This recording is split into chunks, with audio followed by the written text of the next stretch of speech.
Hi guys, welcome to विद्यार्थी.in। My name is Varsha. तो start करते हैं the diary of Anne Frank के कॉम्प्रिहेंशन क्वेश्चन आंसर। पेज 51 के क्वेश्चन आंसर। तो स्टार्ट करते हैं। फर्स्ट क्वेश्चन है, what makes writing in a diary a strange experience for Anne Frank. तो यहाँ पे पूछा जा रहा है कि ये जो डायरी में लिखने का एक्सपीरियंस था हमारी एन फ्रैंक का, वो स्ट्रेंज क्यों था, उनको क्यों अजीब लग रहा था डायरी में लिख के। तो इसका आंसर क्या होगा, diary writing was a strange experience for Anne because she thought that neither she nor anyone else would be interested in reading the diary affairs of 13-year-old।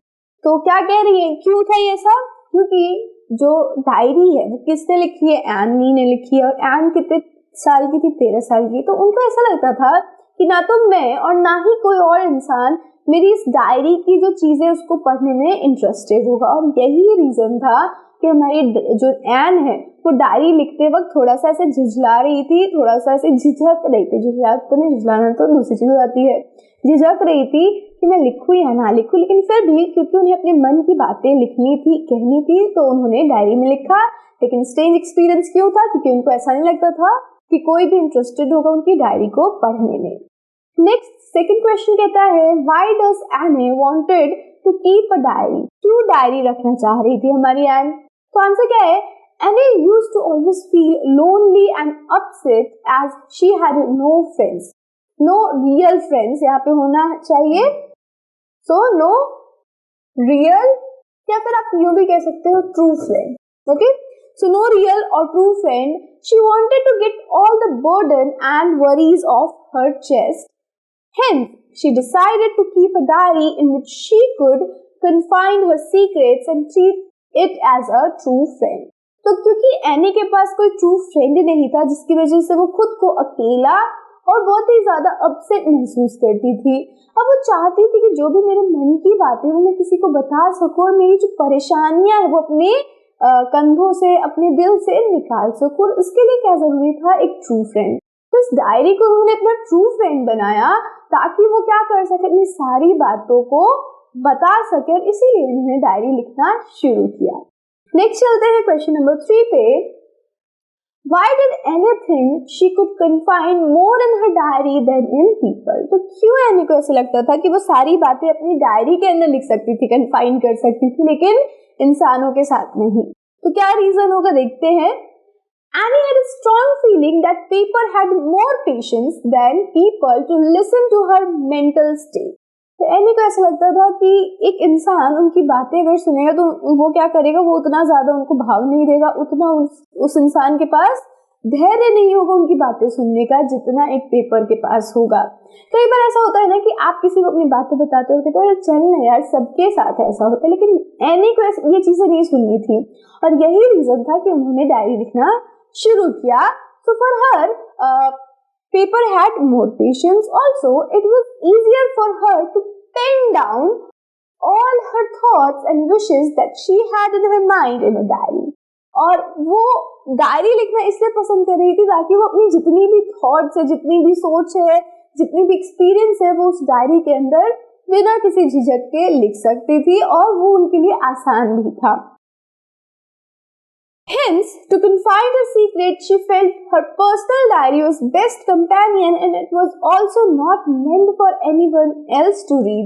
तो इसीलिए उनको क्या लग रहा था कि वो अपनी सारी बातें इस डायरी के अंदर लिख सकती है, अपने सारे सीक्रेट्स इसके अंदर लिख सकती है। क्यों?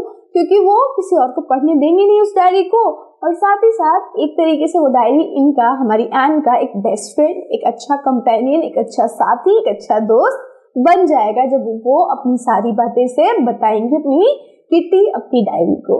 So this was your third question. Part 1 comprehension का खत्म होता है। 51 पेज पे ही हमारा दूसरा कॉम्प्रिहेंशन का क्वेश्चन है, उनको भी देख लेते हैं।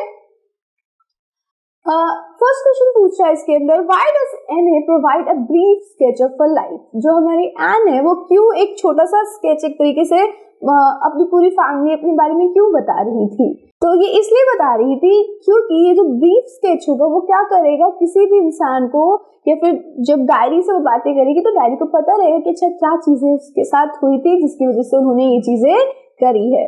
So Annie provided a brief sketch of her life before beginning her diary because She felt no one would understand her diary if she jumped right into her present day affairs. उनको ऐसा लगता था कि कोई भी इंसान को अगर मैं सीधे सारी बातें बताने लग जाऊंगी आज के दिन से तो उन्हें समझ नहीं आएगा, और अगर कोई भी इस डायरी को पढ़ेगा तो उसे भी नहीं समझ में आएगा कि क्यों ये सारी बातें बताई जा रही है। तो इसीलिए उन्होंने क्या किया, अपने बारे में थोड़ा सा बताया, अपनी फैमिली के बारे में बताया, ताकि कोई भी इंसान उस डायरी को पढ़े तो उसे पता रहे कि अच्छा ये चीजें हो रही है इसकी लाइफ में और इसी वजह से ये सारी घटनाएं भी हुई है।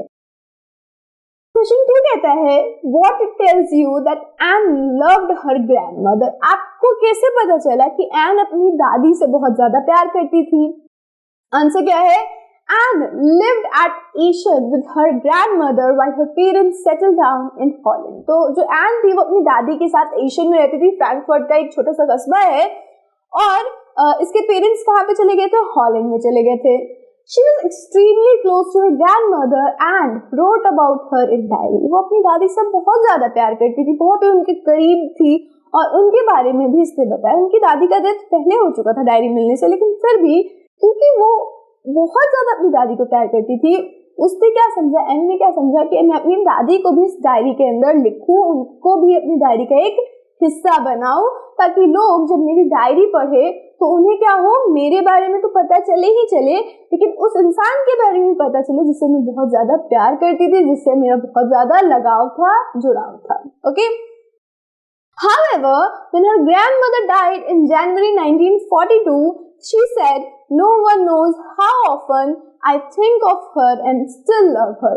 Also, इस बात से भी हमें पता चलता है कि कैसे वो अपनी दादी को बहुत प्यार करती थी। वो क्या कहती है कि मर तो वो 1942 में गई है, मतलब 6-7 महीने हो गए इस वाक्य को, लेकिन किसी को आज तक ये नहीं पता कि मैं उनको कितना ज्यादा मिस करती हूँ, कितना मैं उनको याद करती हूँ, कितना मैं अभी भी उनसे प्यार करती हूँ। तो ये जो लाइन है वो सरासर हमें क्या दिखा रहा है कि भाई एनी अपनी दादी को बहुत मिस करती थी, बहुत ज्यादा।